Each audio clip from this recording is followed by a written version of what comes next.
Matthieu chapitre 8 et à partir du verset 14, puis on peut lire jusqu'au verset 27. Donc je commence la lecture, puis s'il y en a qui veulent suivre, vous pouvez le faire. Donc Matthieu 8 et le verset 14, on lit « Jésus se rendit ensuite à la maison de Pierre, dont il vit la belle-mère couchée et ayant la fièvre. Il toucha sa main, et la fièvre la quitta. Puis elle se leva et le servit. Le soir, on amena auprès de Jésus plusieurs démoniaques. Il chassa les esprits par sa parole, et il guérit tous les malades, afin que s'accomplisse ce qui avait été annoncé par Ésaïe le prophète. Il a pris nos infirmités et il s'est chargé de nos maladies.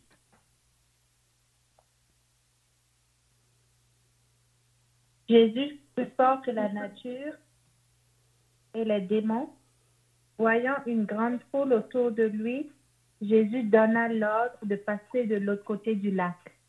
Un spécialiste de la loi s'approcha et lui dit, « Maître, je te suivrai partout où tu iras. »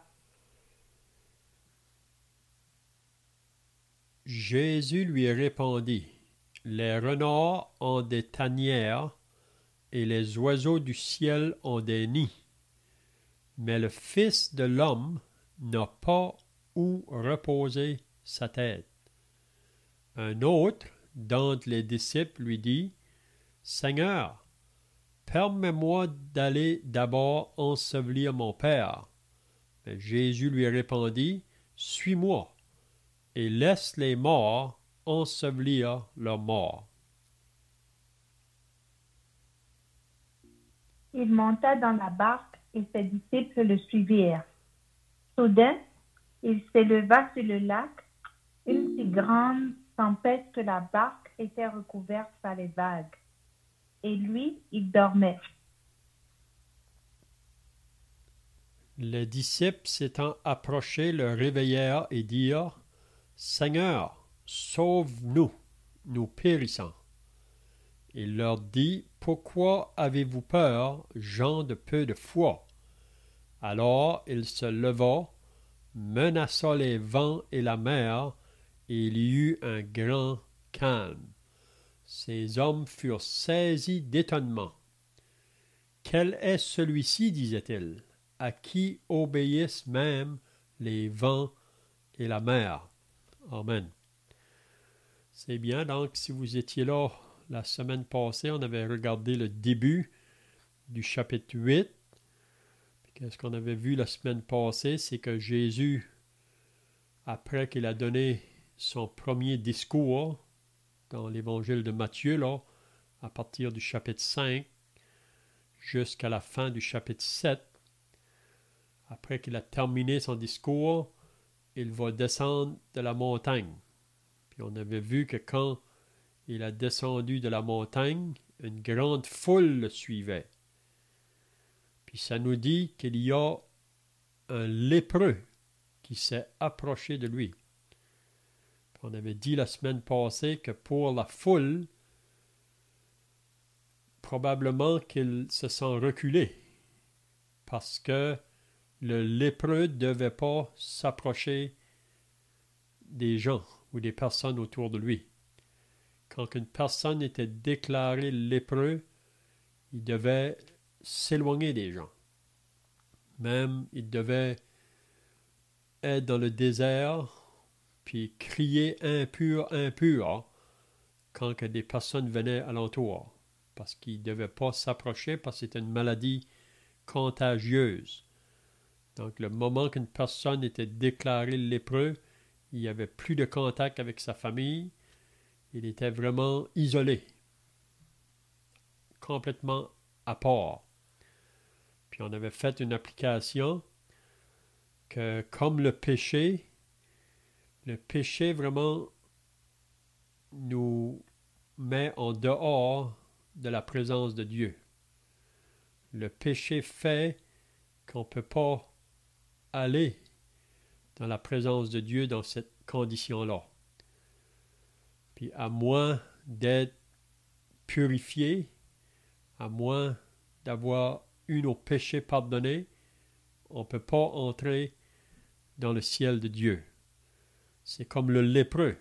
Aussi longtemps qu'il était lépreux, il ne pouvait pas entrer dans sa maison, chez sa famille. Il ne pouvait pas contacter les personnes. Puis le lépreux, quand il est venu à Jésus, c'est probablement qu'il a entendu parler que Jésus, c'est lui le Fils de Dieu, c'est lui qui guérit les malades. Puis le lépreux ne voulait pas manquer son occasion. Jésus passe, il faut que je prenne l'opportunité, hein, parce que lui peut me guérir. Il savait qu'il ne pouvait pas se guérir lui-même. Il avait besoin d'une guérison en dehors. Donc la même chose avec le péché, quand que le pécheur réalise qu'il ne peut pas se purifier lui-même, il ne peut pas ôter son péché lui-même. Il a besoin d'un sauveur. Donc c'est à ce moment-là que quand il entend parler du sauveur ou de Jésus, il veut le prendre. Puis le moment que le pécheur vient à Dieu dans la repentance et il met sa foi dans le Seigneur Jésus, dans son œuvre accomplie, à ce moment-là, ses péchés sont pardonnés. Il est lavé. Il devient blanc, plus blanc que la neige devant Dieu. C'est un peu la même chose. Quand que le lépreux s'est approché de Jésus, il a dit, « Si tu le veux, tu peux me rendre pur. » Donc le lépreux était sûr de ça. Mais il demande toujours à Jésus, « Si tu le veux, ou selon ta volonté. » Donc on voit une attitude humble, une attitude qui est prête à se soumettre à la volonté de Dieu. Puis Jésus a dit, « Je le veux. » Même Jésus le toucha. Il a été guéri à l'instant. Et ça n'a pas pris 1 heure, 2 heures après. À l'instant, sa lèpre l'a quitté. Donc c'est ça qu'on avait vu la semaine passée. Ensuite, on avait vu concernant un centenier qui est venu vers Jésus. Parce que son serviteur était très malade, très malade. Puis le centenier est venu à Jésus pour lui demander de guérir son serviteur. Puis Jésus lui avait dit, « Je vais aller et je le guérirai. » Mais le centenier a dit, « Seigneur, je ne suis pas digne que tu entres sous mon toit, mais dis seulement un mot. » Donc on voit un autre homme qui a la foi en la parole de Dieu. Il dit à Jésus, « Dis seulement un mot. » Ça veut dire qu'il croit que Jésus, à sa parole, peut guérir son serviteur. Puis c'est exactement ça qui est arrivé, vous savez. Puis on avait vu au verset 13 que Jésus a été étonné vraiment d'une si grande foi, même qu'il n'avait pas trouvé ça en Israël. Puis c'est là qu'on a vu au verset 13, il a dit, « Va qu'il te soit fait selon ta foi. » Et à l'heure même, le serviteur fut guéri. Donc la foi est une ferme assurance des choses qu'on espère, une démonstration de celles qu'on ne voit pas. Donc la foi, c'est pas sauter dans l'invisible. La foi, c'est croire quand que Dieu parle. Dieu dit, je le crois. Ça, c'est la foi. Donc, si vous étiez là la semaine passée, je ne sais pas si vous avez d'autres pensées à ajouter de ce qu'on avait vu là. Sinon, on va aller au verset 14. On est dans Matthieu 8, le verset 14.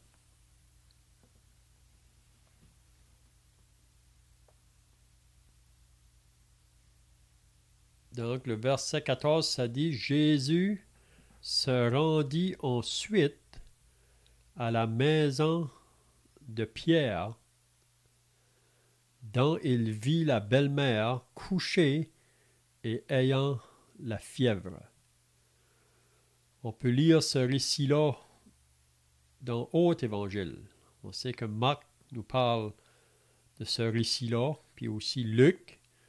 Puis il y a des détails qui sont ajoutés, qui ne sont pas ajoutés ici dans l'Évangile de Matthieu.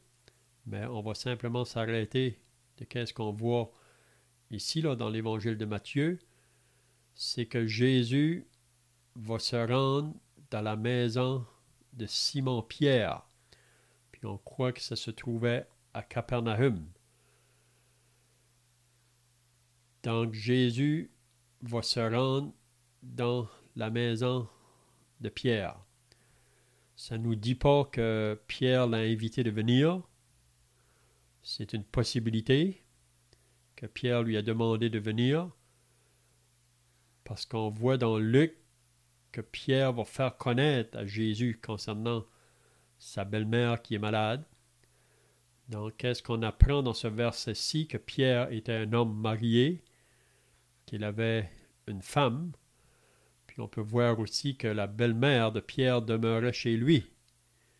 Donc, ils prenaient soin de leur belle-mère. Puis on peut penser qu'elle était probablement âgée aussi. Mais il n'y a pas trop de détails qui nous est dit ici. Mais on voit que Jésus se rend à la maison de Pierre. Puis quand il arrive là, probablement qu'il y a d'autres personnes dans la maison, c'est possible. Ça dit, il vit la belle-mère couchée et ayant la fièvre. Donc on peut penser là ou s'imaginer l'atmosphère de la maison. Vous savez que quand quelqu'un fait de la fièvre dans la famille, ça peut être un enfant, ça peut être des parents, mais quand quelqu'un fait de la fièvre, ça apporte toujours une certaine inquiétude pour ceux qui sont là. Puis, on se voit incapable de rien faire là. Même parfois, on peut faire venir le médecin, mais la fièvre est tellement forte, même le médecin parfois est inquiète. Puis parfois, ils vont donner des médicaments, ça peut être des antibiotiques, c'est dans le but de faire descendre la fièvre parce que une fièvre forte peut amener à la mort. Ça peut amener la personne à la mort. Puis surtout si la belle-mère de Pierre était assez âgée, donc c'était ça probablement qui allait arriver. Mais Jésus est là. C'est ça qui fait toute la différence. Puis Jésus peut la guérir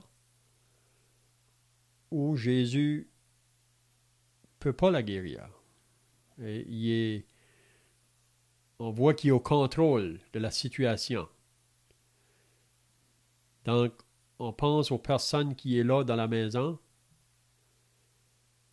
puis probablement que leurs yeux sont sur Jésus. Ils savent que Jésus dit qu'il est le Fils de Dieu, qu'il est venu du ciel, puis probablement qu'ils l'ont déjà vu faire certains miracles ou entendu parler que Jésus fait des miracles, qu'il guérit les malades. Donc, ils attendent. Qu'est-ce qu'il va faire? Vous vous rappelez quand que Jésus a fait son premier miracle? Est-ce que vous vous rappelez quel est le premier miracle que Jésus a fait? Est-ce que quelqu'un se rappelle le premier miracle que Jésus a fait?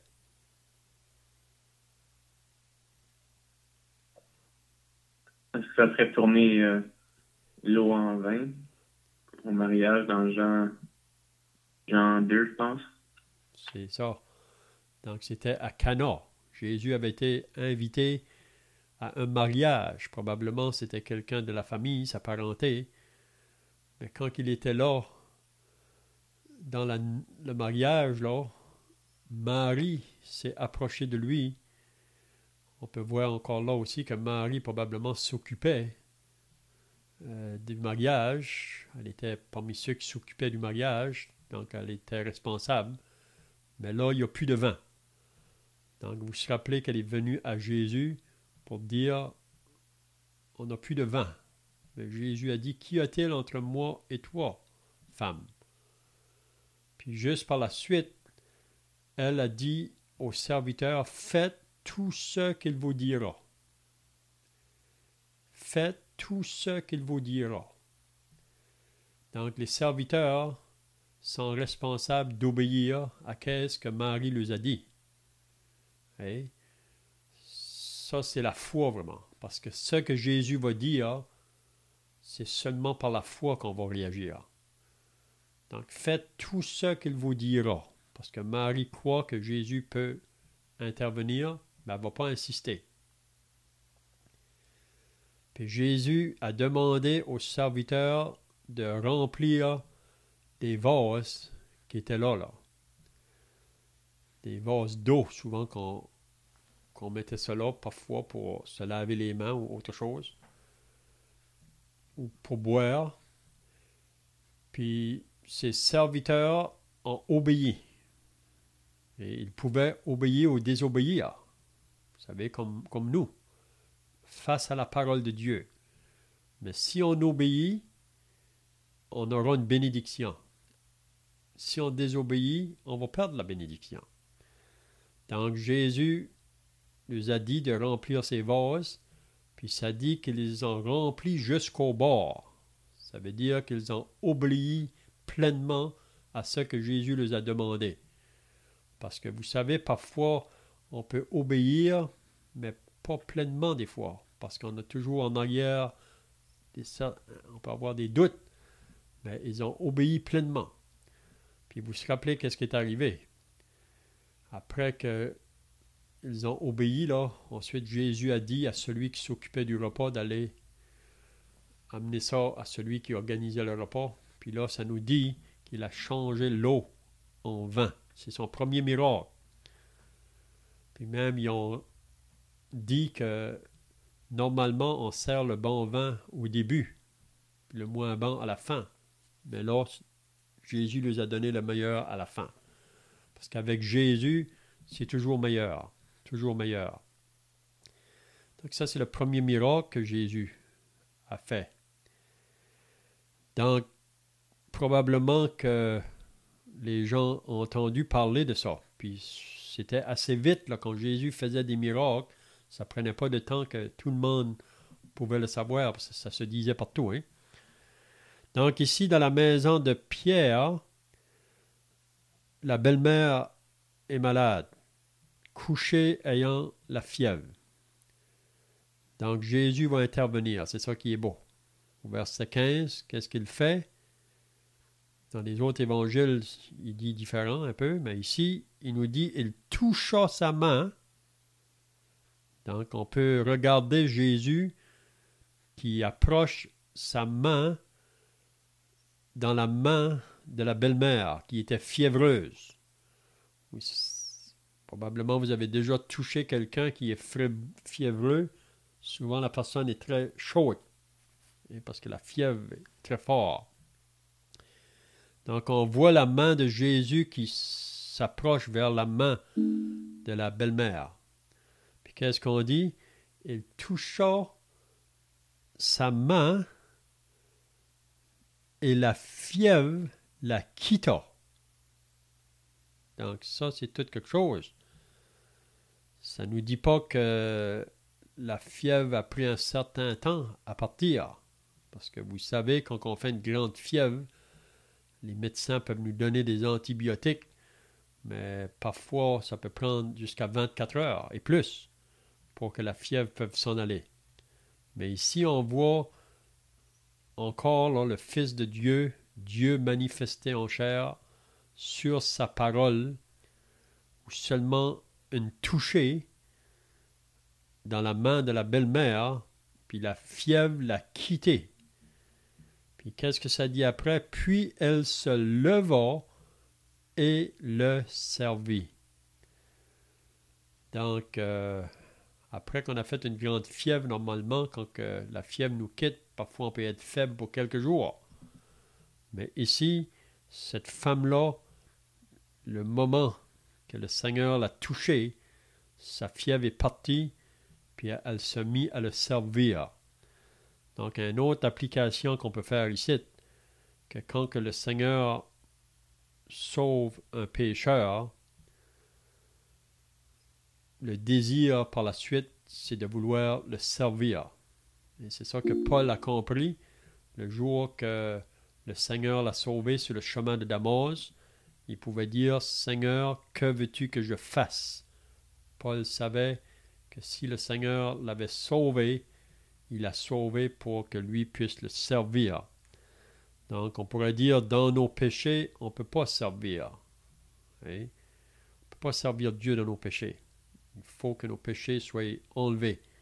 Puis ensuite, le Seigneur, dans sa grâce, il veut nous utiliser. Il ne s'est pas obligé de le faire. C'est une grâce, vraiment. Il nous fait une grâce de nous sauver et aussi une grâce de vouloir nous utiliser pour le service. Donc, on peut voir la belle-mère ici, le moment que la fièvre l'a quittée, elle se lève et le servit. Vous pouvez vous imaginer, là, la joie qui s'est produite dans la maison, là. Même la femme de Pierre, Pierre lui-même, puis probablement d'autres personnes qui étaient là, de voir cette belle-mère qui était couchée, probablement près de mourir à cause de la fièvre, puis le moment que Jésus la touche, la fièvre la quitta, puis elle se mit à servir. Donc le salut de Dieu vient de la même manière. Vous savez, quand quelqu'un est sauvé, ça se fait dans un instant. Un instant, il est mort dans ses péchés. L'instant après, il est maintenant en Christ. Un instant, il est dans le royaume des ténèbres. Dans un instant, il est dans le royaume de la lumière. Donc, je ne sais pas si vous avez d'autres pensées ici, là, dans le verset 14 et 15. Si vous avez des pensées, vous pouvez le faire.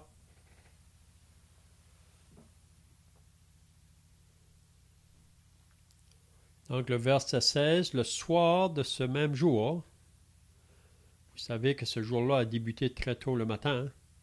Même dans d'autres évangiles, là, on voit que Jésus était allé dans la synagogue le matin.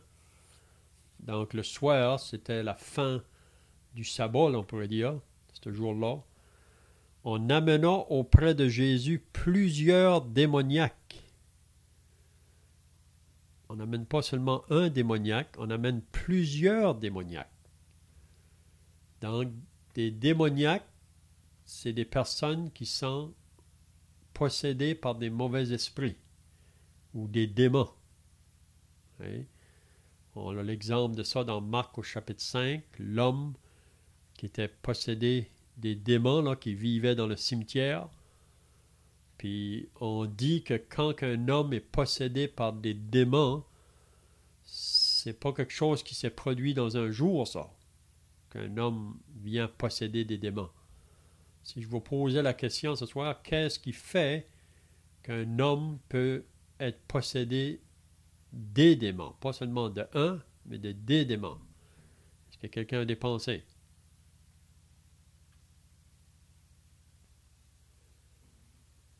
Mais est-ce qu'on pourrait dire qu'être possédé des démons, c'est que la personne, probablement, s'est exposée à beaucoup de choses là, associées au péché.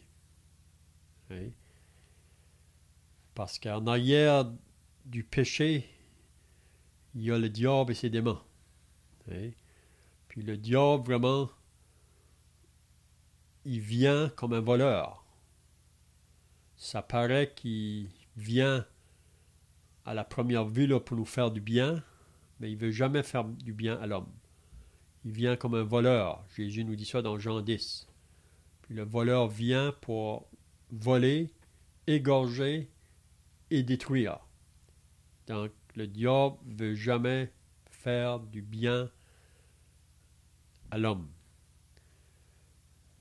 Donc, il nous place devant des tentations. Puis, une tentation après l'autre, si on se laisse attiré par ces tentations. Jacques nous dit ça dans son épître, que c'est là que le péché prend place. Puis on vient tellement lié qu'on ne peut plus se débarrasser là. On devient même addicté à des choses où on est vraiment esclave. Vraiment, le péché nous rend esclaves. Donc, des personnes qui sont possédées par des démons. Donc, pour moi, c'est que on s'est exposé, on a joué avec le péché, qui est tellement attirant. Puis ça nous enchaîne comme une chaîne qui nous lie, puis on ne peut plus s'en débarrasser. Mais Jésus, lui, peut nous libérer de nos chaînes. Il peut nous libérer de tout péché. Il n'y a pas un péché dans lequel un homme ou une femme peut être que le Seigneur ne peut pas nous libérer. Oui. Donc ici, le soir, en amenant auprès de Jésus plusieurs démoniaques. Puis qu'est-ce que Jésus va faire? Ça dit, il chassa les esprits par sa parole. Donc seulement par une parole, il chasse les mauvais esprits ou les démons. Et on voit ça dans Marc chapitre 5, quand il a ordonné aux démons d'aller dans les pourceaux, dans les cochons. Puis vous vous rappelez que après que les démons sont allés dans les pourceaux, ça dit que les pourceaux sont jetés dans la mer. Ils sont tous noyés. Donc c'est ça que les démons veulent faire. Ils veulent détruire l'homme. Hein? Donc il chassa les esprits par sa parole et il guérit tous les malades. Donc il n'y a pas un malade qu'on apportait à Jésus qu'on ne pouvait pas le guérir. Ça pouvait être une maladie qui mène à la mort. Jésus pouvait les guérir. Et tout.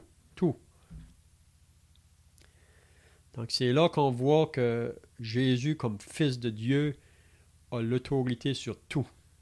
Donc c'est pour ça qu'on ne doit pas avoir honte de parler de lui, le faire connaître autour de nous, parce que l'Évangile, c'est la puissance de Dieu pour le salut de quiconque croit. Donc pour celui qui va croire ce message-là, qui va croire que Jésus peut pardonner ses péchés, que Jésus peut le libérer de son esclavage du péché, celui qui va croire, sa vie va être transformée. Donc il dit, il guérit tous les malades afin que s'accomplisse ce qui avait été annoncé par Ésaïe le prophète.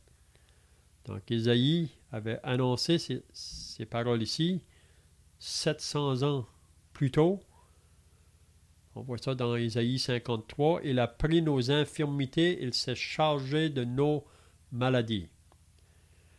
Donc on sait que le Seigneur Jésus, quand il va aller sur la croix, il va pour porter nos péchés. Il va pour nos péchés à nous, pas pour ses péchés à lui. Et on lit que celui qui n'a point connu le péché, Dieu l'a fait devenir péché pour nous. Il a porté en son corps nos péchés. Donc sur la croix, Jésus va avoir la victoire sur la mort, sur le péché, sur le diable. C'est pour ça qu'en étant en Jésus, on va être vainqueurs vraiment. On va être des vainqueurs. Donc, je ne sais pas si vous avez d'autres pensées ici ou des questions là.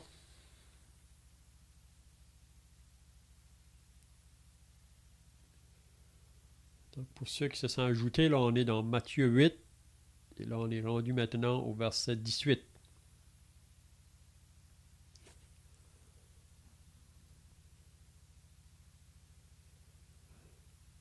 Donc, une chose aussi qu'on peut dire, quand Ésaïe prophétise, il a pris nos infirmités, il s'est chargé de nos maladies. Vous savez que ça, c'est toute la conséquence du péché.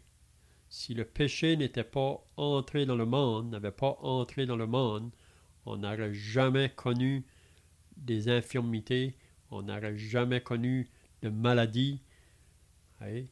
Mais on sait que toutes les maladies, toute Les infirmités qui se font dans le monde présentement, c'est la conséquence du péché. Après que l'homme a désobéi, le péché est entré dans le monde, et par le péché, la mort. Et le salaire du péché, c'est la mort. Mais le don gratuit de Dieu, c'est la vie éternelle en Jésus-Christ. Mais quand on vient à Jésus, il nous sauve. Premièrement, il sauve notre âme. Et le salut n'est pas complet quand on est sauvé là. Qu'est-ce que je veux dire? Que premièrement, notre âme est sauvée. Mais notre corps n'est pas encore sauvé, si on peut dire. Mais un jour, tout notre être, âme, corps et esprit, il va être libéré complètement du péché. Parce qu'encore aujourd'hui, même ceux qui sont sauvés, on a toujours cette nature du péché en nous. C'est la raison pourquoi que notre corps se détériore. C'est pourquoi qu'on connaît encore des maladies. Mais un jour, quand le Seigneur va venir nous chercher pour nous enlever auprès de lui, là, on va être délivré complètement du péché qui est encore associé à nous. OK, donc le verset 18 maintenant, à moins que vous avez d'autres pensées là ici. La parole d'Ésaïe était vraiment faite dans le contexte de la croix.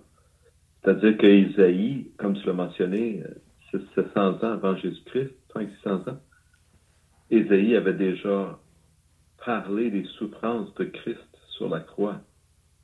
Et la Bible nous dit, nous l'avons pensé comme puni de Dieu, frappé de Dieu. Mais il était frappé pour nos péchés, pour nos iniquités. Donc, les gens qui ne comprennent pas pourquoi Jésus... Et il y a certaines religions, certaines sectes qui enseignent que Jésus n'est pas Dieu et qui enseignent que Jésus n'est pas même mort sur la croix, que ce ne serait pas vrai. Et si on comprend le plan de Dieu, parce qu'il ne s'agit pas d'être sauvé par nos propres moyens, mais d'écouter ce que Dieu nous dit pour être selon le plan de Dieu. Et le plan de Dieu, ce n'est pas une chose nouvelle qui apparaît comme ça soudainement. C'est quelque chose que Dieu a annoncé d'avance, qu'il a préparé depuis le tout commencement. Aussitôt que l'homme a péché, Dieu est intervenu, a fait une promesse à l'homme qu'il le libérerait. Il a dit à la femme que celui qui sortirait de ses entrailles écraserait la tête du serpent. Donc, Dieu, et on voit la continuité de ça, si on veut, dans plusieurs places, mais entre autres aussi dans le prophète Ésaïe, qui lui a annoncé comment la chose se ferait. Et comment cela se ferait? C'était en frappant non pas nous qui le méritions, mais en frappant son Fils.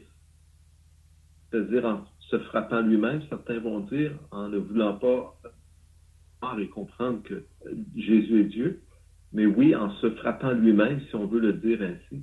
Donc, en frappant Jésus sur la croix, Dieu a pu nous libérer parce que la religion ne reçoit pas cette pensée-là facilement, ou vraiment, mais la réalité de Dieu, c'est qu'il ne peut pas passer par-dessus le péché sans rien dire.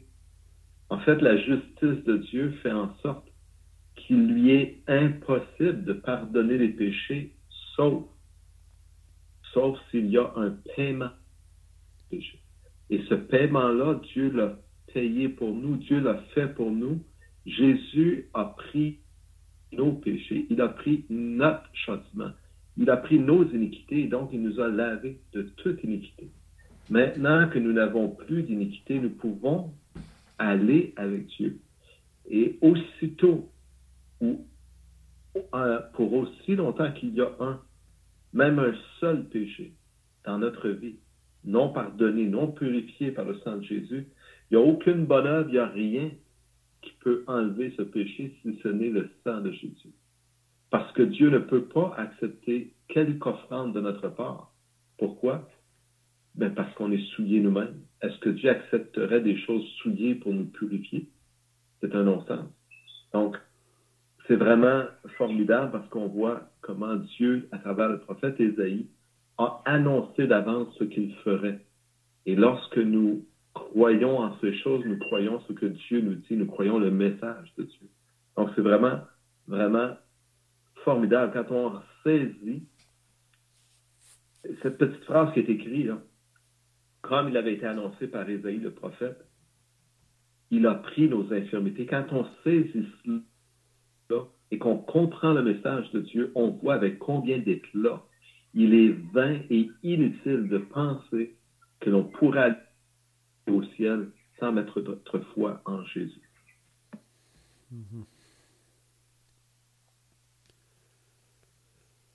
C'est bien, donc on peut toucher peut-être le verset 18. Je vois que le temps passe, là, mais on va regarder le verset 18, peut-être le 19. Il dit, Jésus, voyant une grande foule autour de lui. Donc la foule est toujours là, autour de lui.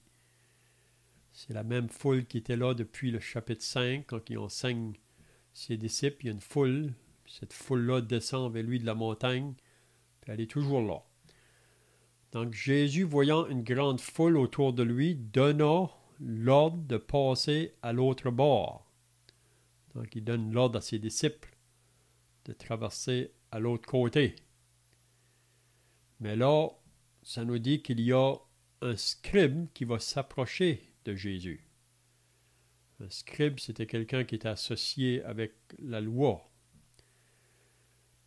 S'approcha et lui dit, Maître, je te suivrai partout où tu iras. Donc ça, c'est des paroles assez fortes. C'est un peu comme Pierre avait dit, Seigneur, même si toutes les autres vont t'abandonner, moi je ne t'abandonnerai pas, Seigneur. Je suis prêt à mourir pour toi. Donc c'est tout un désir vraiment pour un homme.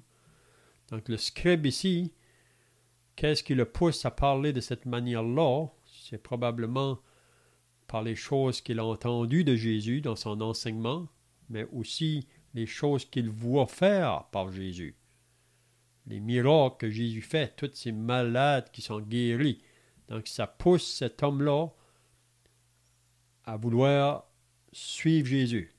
Il dit, Maître, je te suivrai partout où tu iras.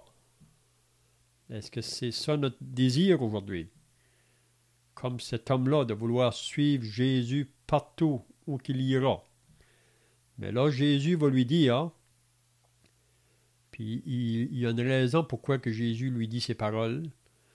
Jésus lui répondit, les renards ont des tanières, ou des abris, si on peut dire. Les renards ont des tanières, et les oiseaux du ciel ont des nids, mais le Fils de l'homme n'a pas où reposer sa tête.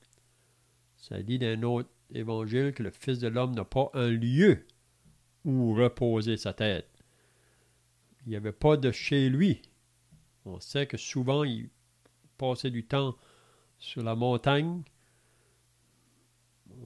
Souvent, il passait des nuits à prier. Même ça nous dit dans Marc au chapitre 6 là, qu'il y avait tellement d'allants et de venants qu'ils n'avaient même pas le temps de manger. Donc Jésus, comme un vrai homme, il connaissait la fatigue. Puis s'il y a une chose qui peut fatiguer le corps d'un homme, c'est quand il y a des foules qui le pressent autour. Puis même aussi que Jésus enseignait la foule, il était toujours entouré d'une foule. Ça peut amener beaucoup d'épuisement. Mais pourquoi qu'il va dire à cet homme-là ici, là, quand il dit, Seigneur, moi je vais te suivre partout où tu iras. Puis là, Jésus va lui dire, les renards ont des tanières, les oiseaux du ciel ont des nids, mais le Fils de l'homme n'a pas où reposer sa tête. Pourquoi que Jésus va lui dire ça? Est-ce que vous avez des pensées là, pour terminer?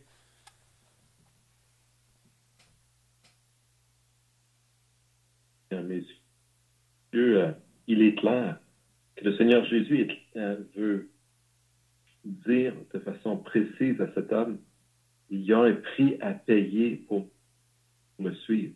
Vous savez, c'était rare les gens qui savaient écrire. L'homme qui s'approche de lui, c'est un scribe qui s'est approché de Jésus. C'est probablement un homme plus fortuné que la majorité des gens puisqu'il sait lire et sait écrire. Il n'est pas un homme du peuple, peut-être habitué avec un certain standing de l'époque. Le Seigneur lui dit, j'ai moi-même même pas un lieu où poser ma tête. Le Seigneur ne vivait pas dans le luxe. Il ne vivait pas dans les châteaux, dans les palais, etc. Le Seigneur avait une vie très simple et celui qui le suit doit être prêt à renoncer à ce qu'il a. Celui doit être prêt à en payer le prix, à savoir de quoi il en tient exactement. Le Seigneur dit qu'il faut compter la dépense. On voit aussi que les gens sont attirés, la foule est attirée par les miracles que Jésus fait. Vous savez, Jésus est allé mourir sur la croix à Jérusalem, mais s'il avait voulu, si ça avait été son intention, d'attirer à lui les foules et de monter foule en masse contre les autorités à Jérusalem afin que lui puisse prendre le contrôle de Jérusalem par la force, ça lui aurait été facile. Devant tous ces miracles, les foules le suivaient. Mais on lit dans le chapitre de Jean, chapitre 2, à la fin du chapitre, pendant que Jésus était à Jérusalem à la fête de Pâques, plusieurs crurent en son nom, voyant les miracles qu'il faisait.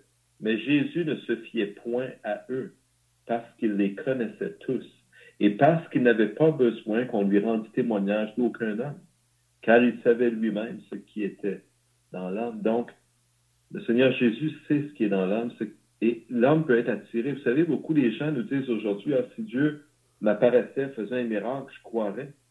Mais c'est même pas vrai. Les gens sont sentimentalement poussés à croire ou à accepter ce qui est dit parce qu'ils ont été impressionnés. C'est difficile à expliquer, mais c'est la réalité de la nature humaine. L'homme est attiré par ce qui frappe l'œil. Mais le Seigneur Jésus n'est pas venu pour frapper l'œil, il est venu pour nous sauver, il est venu pour nous donner, nous dire la vérité. Et il dit à cet homme ce qui, je pense, le prix qui va en coûter de te le suivre. Parce que comme tu viens de dire, la foule le suivait souvent pour leur bien-être physique et matériel, là, même pour la nourriture même. Jésus les a nourris à plusieurs reprises, là. Donc c'est ça qui les attirait, mais si on lit dans Jean chapitre 6, Jésus dit à la foule de ne pas travailler pour la nourriture qui périt, mais travailler pour la nourriture qui va aller jusque dans la vie éternelle. Donc, encore aujourd'hui, souvent, les gens vont venir à Jésus quand ils sont dans des besoins matériels ou physiques, mais aussitôt que ils n'ont pas ces choses-là, ils vont vouloir s'éloigner, ou même s'ils l'ont, mais après que ça passe, ils ne sont pas prêts à le suivre comme des disciples. Puis peut-être qu'on peut terminer avec la parole dans Matthieu 19, quand que Jésus a dit, après que Pierre lui avait dit là, Pierre prenant alors la parole lui dit, « Voici, nous avons tout quitté. » Donc Pierre, ici, dit à Jésus, on a tout quitté, nous et les autres apôtres, et nous t'avons suivi. Donc on voit les personnes que le Seigneur avait appelées au début de son ministère, ont été prêts à tout quitter pour le suivre. Il dit, quand sera-t-il pour nous? Jésus leur répondit, je vous le dis en vérité, quand le Fils de l'homme, au renouvellement de toutes choses, sera assis sur le trône de sa gloire, vous qui m'avez suivi, vous serez de même assis sur 12 trônes et vous jugerez les 12 tribus d'Israël.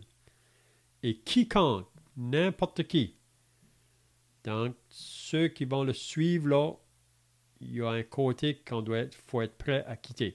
Et quiconque aura quitté à cause de mon nom, ça veut dire que Jésus est devenu une priorité pour eux autres. Quiconque aura quitté à cause de mon nom ses frères ou ses sœurs ou son père ou sa mère ou sa femme ou ses enfants ou ses terres ou ses maisons recevra le centuple et héritera la vie éternelle. Donc, quiconque aura quitté. Donc, on voit un homme ici, un scribe, qui veut suivre Jésus, mais Jésus, comme on a bien entendu, là, Jésus va mettre le point là, que pour le suivre, il y a un prix à payer. Puis si on n'est pas prêt à payer le prix, on n'est pas prêt à le suivre.